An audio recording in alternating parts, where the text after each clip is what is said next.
Welcome to the Deeper Blue podcast, your weekly guide to everything that is happening around the world underwater. My name is Stephen Whelan. I'm the founder of DeeperBlue.com, the world's most popular diving website. Every week, the Deeper Blue podcast covers everything that's happening in the scuba diving, freediving, diving travel, and ocean advocates world. So join us as we explore the Deeper Blue.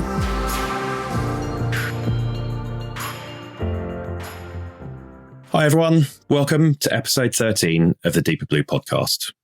Coming up today in this episode, we've got all the latest news in the last week from around the world underwater. Then we welcome back one of our fabulous co-hosts, Linden Wolbert, as she speaks to famed underwater filmmaker Michele Hall. Michele left her 20-year career as a pediatric nurse to dive into the world of underwater wildlife filmmaking as a producer. She's produced, with her husband Howard Hall, some of the most successful underwater IMAX films of her time, including multiple Emmy Awards. Then we hear from Mermaid Linden, perhaps the world's most famous mermaid, as she shares a travel tip for all those aspiring mermaids and mermen out there. And then finally, we hear from Ross Arnold on his best dive ever. So let's catch up with this week's underwater happenings. Some wreck diving news this week as a team of divers believe they found the final resting place of the USS Grenadier, an American submarine that sank off the coast of Thailand during World War II. The Grenadier was scuttled more than 75 years ago while under attack and surrounded by Japanese aircraft and ships on April 21st, 1943. And a group of technical divers are claiming they have found it. The finding is believed to be a Tambor-class submarine, which was the US Navy's first fully successful fleet marine. The wreck was at a depth of about 80 meters and around 80 nautical miles south of Phuket in Thailand. The four-man dive team that is still waiting for its findings to be verified by the US Naval History and Heritage Command completed 6 dives over a period of 6 months to try and identify the submarine. Quick bit of COVID-19 news coming from PADI this week. The Diving Training Agency has launched a bunch of new e-learning courses, as it's been able to transition several of its in-the-water courses to e-learning in a way of helping people keep safe, busy, and connected to the sport that we love during these difficult times. Obviously, these courses aren't going to fully replace in-water training, but it's a great way of keeping skills foremost in your mind till we can get back in the water. Talking about the coronavirus, travel continues to be significantly disrupted. This week, we've heard that Costa Rica, where the popular Cocos Islands is located, they've announced this week a staged return to allowing US residents to enter the country. The first tranche includes New York, New Jersey, Maine, Connecticut, New Hampshire, Vermont, Maryland, Virginia, and the District of Columbia, who can pretty much enter the country immediately because that was from the 1st of September. Colorado, Massachusetts, and Pennsylvania residents can enter from the 15th of September, and Washington, Oregon, Wyoming, Arizona, New Mexico, Michigan, and Rhode Island, all from the 1st of October. In a sign of how travel is likely forever changed, just like it did after 9/11, which of course the 19-year anniversary was last week, you're now going to have to jump through several bureaucratic hoops, including getting a digital health pass, obtaining a negative COVID-19 test taken within 72 hours of your departure, and purchase travel insurance that will cover accommodation in case of quarantine and medical expenses if you get caught with COVID-19 whilst in the country. To celebrate the diving community, diving equipment manufacturer Bear is launching a campaign to highlight divers around the world and the common bonds they all share, called the Faces of Dive. Taking part in the campaign is very easy. All you need to do is simply share a picture of yourself with or without dive gear in any location, dock, boat, underwater, classroom, bathtub, toilets, wherever you think it's a good one. And then you need to tag yourself on the picture with the hashtag Faces of Dive. Along with the pictures, divers will need to submit some information about themselves, including name, age, location, profession, and how diving affects their life. Entrants will be posted weekly to Bear's social media channels, and some will also feature in a monthly longer blog post. In a somewhat surprising bit of news this week, we've learned that shark squalene, that's made from shark liver oil, is being used in a number of COVID-19 vaccines being developed. According to conservation group Shark Allies, shark squalene is commonly used as a moisturizing agent in cosmetics, but it's now being used in vaccines as a component that increases the human body's immune response to the vaccine, making them more effective. Apparently, it's being used because it's cheap and easy to come by rather than being the most effective thing out there. The problem here is when these vaccines go to mass production, it's going to cause an ever bigger problem of shark populations, as shark species are already at critical levels, which you've heard us talk about a few times on the podcast. Worryingly, there is very little control and transparency in the shark squalene industry. So, in a nutshell, exploiting sharks for a key vaccine ingredient that can be derived from a much more sustainable and reliable non-animal alternative is going to be a detrimental and destructive approach. Shark Allies at the time of recording had a petition that had just over 3,000 signatures and was aiming for 5,000. So head over to sharkallies.com to learn more and to sign the petition. Finally, proving that you're never too old to try something new. Bill Lambert in Illinois in the US decided he was going to start diving 2 years ago when he was 98 years old. Today, he is now 100 years old, and he has just submitted for the Guinness World Records recognition as the world's oldest scuba diver. Lambert took a 27-minute dive to 12 meters, that's 40 feet, with a guide from his local dive center in a local lake earlier in the week. He was followed by local news reporters and his daughter. A 20-minute dive is required to qualify for Guinness recognition. The current world record for oldest male diver is held by a British diver named Wallace Raymond Woolley, who dove to 43 meters or 140 feet at 96 years old and 3 days on the old Zenobia wreck in Cyprus back in August 2019. Lambert took a dive trip 2 years ago to Cozumel. He was 98, but did not submit for Guinness recognition at the time. So this is his second formal attempt at the world record, having dived last year at 99 years old at Pearl Lake in Illinois. At that time, he told reporters he stays fit by riding a stationary bike for half an hour, 6 days a week, which is pretty admirable because I think most of us couldn't do that based on what's been happening in lockdown. Woolley broke his own record 3 years in a row. That's the British diver, broke it 3 years in a row, a precedent that Lambert wants to follow. And his goal is to live to 101 and break the record once again. So wishing Lambert the very best of luck and hoping that his Guinness World Record comes through. That's it for the news this week. Remember, you can catch up on all the latest news and happenings around the world underwater by heading to DeeperBlue.com or checking us out on social media on Facebook, Instagram, and Twitter. And as always, if you like what you've heard, please do subscribe, like, and comment wherever you hear your podcasts. Also take a moment and let your friends know about it. Honestly, all these comments, subscribes, likes, and suggestions to your friends really do make a huge difference.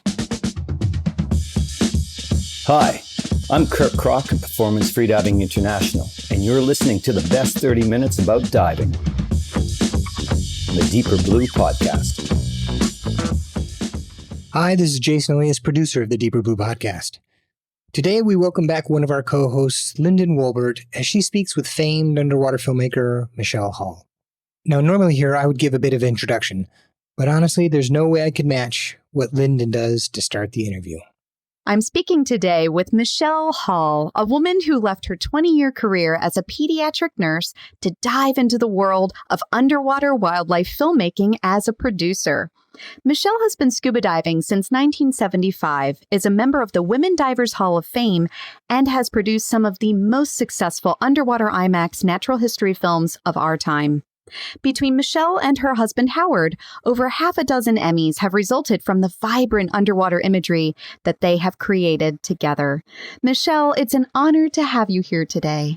Thank you, Linden, but that's a wonderful introduction. Thank you, but you mispronounced my name. Did I? It's Mershel, as in the ocean, Mershel.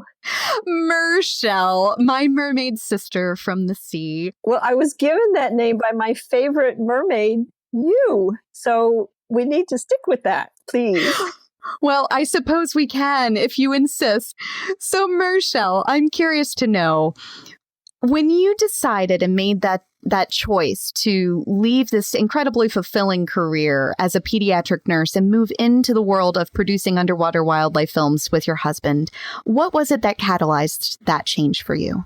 Yeah, that's a good question. Thinking back, I mean, being a nurse was the only thing I ever wanted to do from my childhood. And I loved my nursing jobs. But Howard and I met and got married, and we were building our lives together. And as his career began to grow and his film productions became more complicated, we realized that he needed some help. And we had been thinking for some 10 years that if I got tired of the nursing job that I had, that rather than go find another nursing job, that we would consider my quitting that and staying home and working with him and joining the family business. And so that finally happened. And in January of 1991, I left nursing, and I miss some of the kids and the families that I worked with, but it's fabulous working with Howard. And I feel like I traded doing something for the kids and families that I worked with for trying to do something to help the health of the ocean. And what a wonderful thing to be able to not just help the oceans make beautiful images and travel around the world doing this, but to share it in a way where people like me, I was so greatly affected and continue to be affected by the films that you make. How many countries have you traveled to? Oh my gosh. Not probably as many as I would like to, but certainly very, very many. And my diving experiences have just been fabulous and opened my eyes to so much. Being able to get out and travel and dive has been such a fabulous excuse for me to see parts of the world that otherwise I might never have bothered to try to. In many of the films that I have seen you diving in, there's this element of kind of showing some of the behind the scenes sometimes, like in Coral Reef Adventure, which was one of my favorites. But is there a moment or a place or a time or an experience that you were in the water and you had one of those quintessential ocean moments? Yes. And the one that comes to mind happened almost 40 years ago. I remember the date. It was August 30th, 1980. We were diving in the Sea of Cortez. We were working on a documentary for American Sportsmen. The film was about hammerhead sharks, but this manta ray showed up. And we ended up nicknaming him Granddad. He was about 18 feet from wingtip to wingtip. He was just huge. He had a bunch of fishing line wrapped around its cephalic lobe, which is the mouth area. I had just jumped in the water to make a dive, and so I was right under the boat, and it came up underneath me and just hovered, and I couldn't help but swim over to it. This was, again, 1980, way before it was incorrect to get close to manta rays. It was just hovering there, and I settled on its back, and I managed to pull off that fishing line that was embedded into its skin. It shivered, as you can expect it might, and I thought, well, this is really hurting it, but I need to get this fishing line off. And I reached out and packed the skin down, and it took me for a ride. It was late afternoon. It was in an era before we had wrist computers, so I wasn't looking at any computer to see what my depth was, but I could tell that it was taking me down because I needed to clear my ears. And it was just a magic carpet ride. And I suddenly thought, my gosh, I don't know where I am, and I need to get back to the boat. I'm going to have to surface. And the next thing I knew, we were back at the anchor line and then right back under the boat. It was just amazing. And this ray stayed with us day after day after day. But I looked in the eye of that ray, and it looked back at me, and it just changed my life. Changed my appreciation for the ocean and the need to protect and to save this wildlife.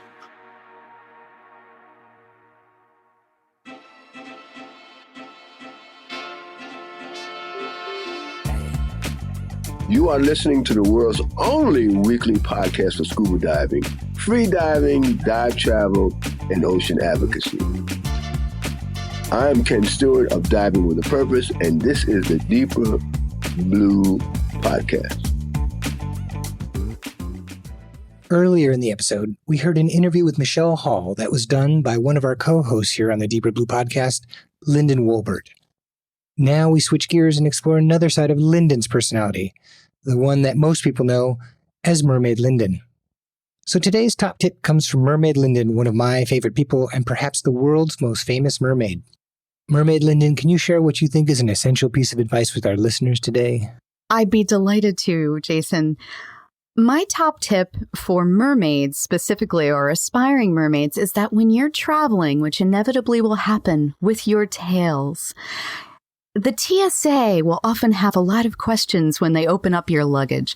And I have found that it is fun and you can bring a smile to the TSA if you happen to be there when they're inspecting your luggage, to put a little note in there for them and say, "Hi, my name is Mermaid or Merman so-and-so. This is my tail. This is my livelihood, and I really appreciate you handling it like it's your firstborn because it's mine. Have a beautiful day. Swim safely. Love, Mermaid so-and-so." I put these funny little notes in my luggage with my tail cases, and I have received all kinds of laughs and fun and questions, and it makes it a lot easier than having a stressful experience when you're traveling. That is very specific for a very small subsection of people, but for those people, that is a great top tip. Thanks, Mermaid Linden. Anytime.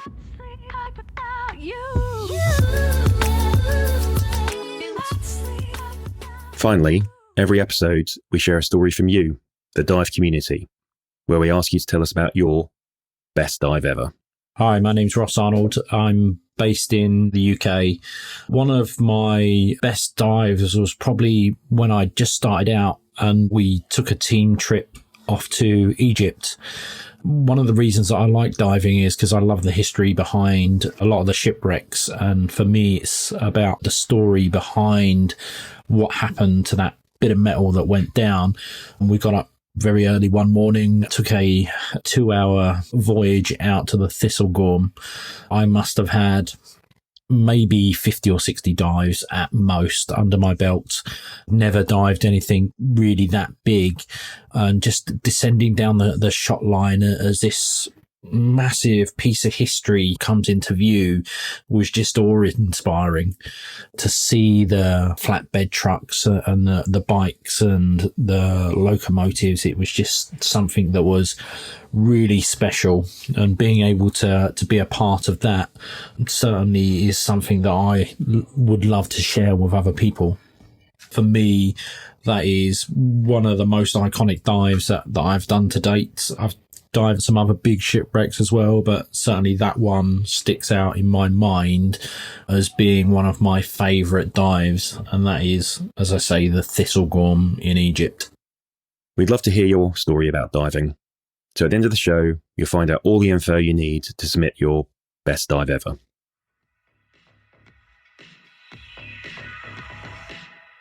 Thanks for listening to the Deeper Blue podcast. Find out more on all the stories you've heard this week, plus connect to the world's largest online dive community at DeeperBlue.com. And if you like what you've heard, please subscribe, like, and comment wherever you hear your podcasts. These comments and subscribes really make a difference. Before we go, I want to give a big shout out to Jason Elias, our producer.